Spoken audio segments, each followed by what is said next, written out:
My name is Flynn Bradley. I was an attorney in San Francisco. I started out in '79 at Bayview Hunters Point Community Defender, which was a nonprofit criminal defense office. Crack was more prevalent in the lower income communities because it was cheaper.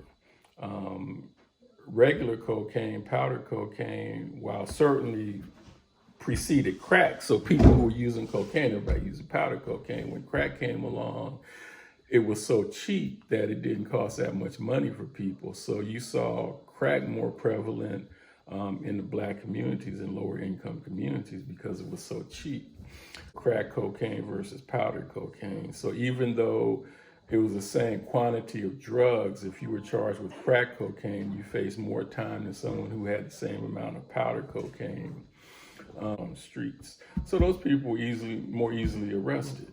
And it was just an easier job for the police rather than to stake out a house, find out who's selling it. So white drug dealers generally weren't arrested at the rate of black drug dealers. The war on drugs, it was literally a war where the police used really harsh tactics to try to suppress the sale of drugs and drug usage in these poor communities. So violence increased.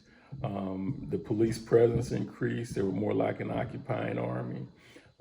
So it was very devastating to the communities on several levels.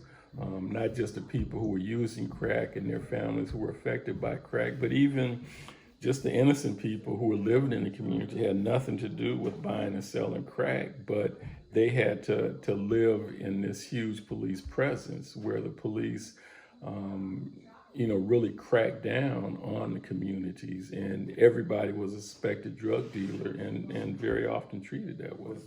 Between the ages of 18 and 25, I would estimate that probably 80% of the young black males in that age group in Bayview Hunters Point had felony drug convictions. And the drug conviction was the beginning, because if you have a felony record, you can't vote. You're not entitled to public housing.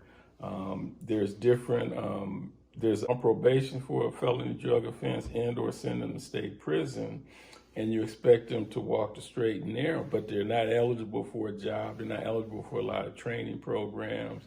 Like I said, they're not eligible to live in public housing.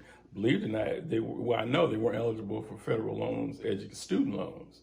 So it's kind of like, well, what are you supposed to do if you're trying to walk the straight and narrow? So it just made it much more difficult for young black males to then transition to law-abiding positions, which is theoretically what everyone wanted them to do. But the government really was not providing with the assistance and the ability to do that because of the adverse impact of felony drug convictions. And literally, they were sentencing people. I mean, everybody. It was just in court, the one court in San Francisco where most people were sentenced on felony cases.